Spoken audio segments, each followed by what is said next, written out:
Changing Lanes, the official podcast of BMW.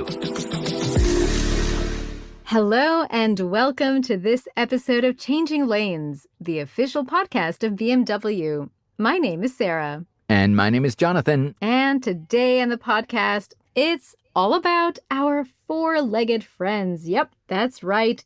Traveling with a dog in your car can be loads of fun, but sometimes getting your dog acclimated to their new environment can be a bit tricky. Yes, most definitely. As you may or may not know, I have a French bulldog named Dexter, and I remember picking him up from the rescue shelter as a tiny little pup. Oh, he slept the whole ride in the cradle of my arm. It was so great.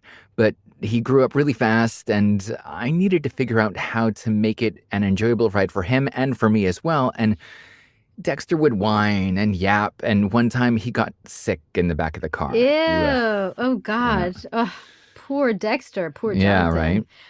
right? I don't have a dog, but, I have to say it does sound a lot like driving with children who've experienced similar things. Oh, Exactly. gosh. Exactly. So driving with children and also driving with dogs, here's one way to make sure that there's no sick in the car at the end. We've got 7 golden rules, and we can't wait to share with you our tips and tricks on driving with dogs. Okay, let's start off with number 1, which is start slow. Getting your dog used to the car is a great way to begin. And you can do this by lifting your dog into the car with the engine off. And once your dog is in the car, give your pet a treat and tell him he's doing a good job. And if you do this a few days in a row, you'll help your dog build up some positive association with the car. Exactly. A puppy or a full-grown dog, they have to get acclimated to their surroundings. And that idea with the engine off is a really smart one. Yeah, so they're not as nervous or spooked by the sound. Oh, exactly right. So figure out where you'd like your dog to sit and lie down in the car, and put down a cushion of their favorite blanket or their favorite toy and say, this is your spot. A car crate is also a good idea, and it's a safe place for pets to call their own.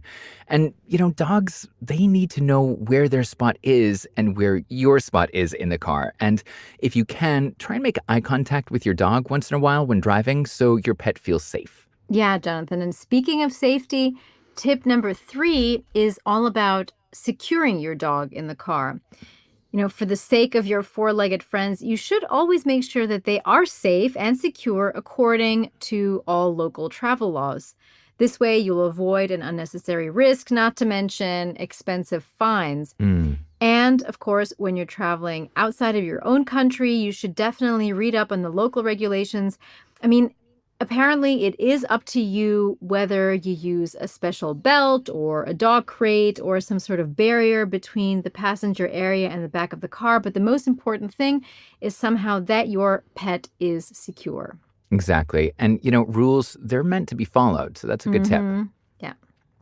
All right. Tip number 4 is to find locations to take breaks. Long car trips are a strain for our canine companions. Yeah, not only for the canines, also for all of us, for sure. Exactly. So short breaks along the way will give your dog a chance to run around and play and do their business. So before you leave, search online for good forest trails and dog-friendly rest stops where your dog can get out and play. Oh, and also remember to give your pet plenty of water at every break. Yeah, this sounds like good advice for humans as well, not just for dogs. Exactly. Hydration, breaks, stretch your legs, have a chance to walk around a little bit. Definitely good advice for everybody. Okay, moving on to tip number 5, and this is one I'm honestly still trying to get the hang of. So my dog Dexter, he gets so excited when exiting the car. Okay. He wants to see where we stopped, and he just wants to run around and play, and he just gets so pumped, and he's just ready to just jump out of the car, which isn't good. So the best way to make this transition from parked car to fun dog walk is to get out first and then let the dog out second.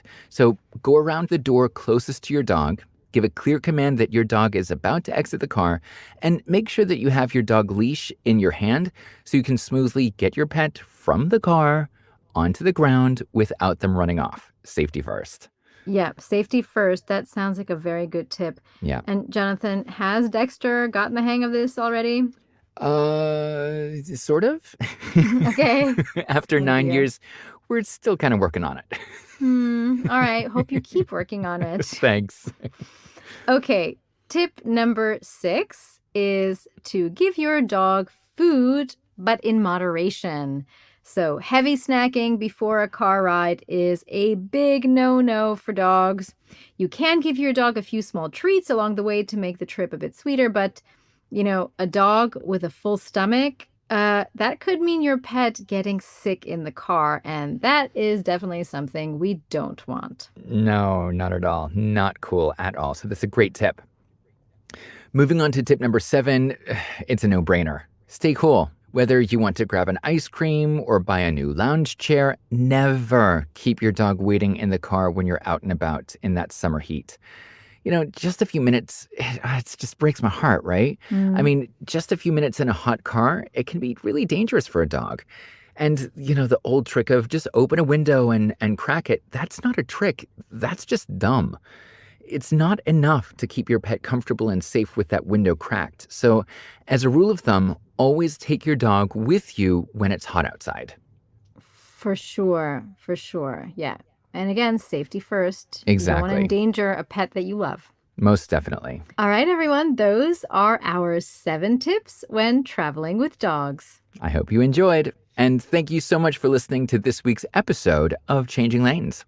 And if you liked this episode, do make sure you subscribe to our podcast so you don't miss any future episodes. And to dive deeper into all things BMW, head on over to bmw.com to learn more. My name's Sarah.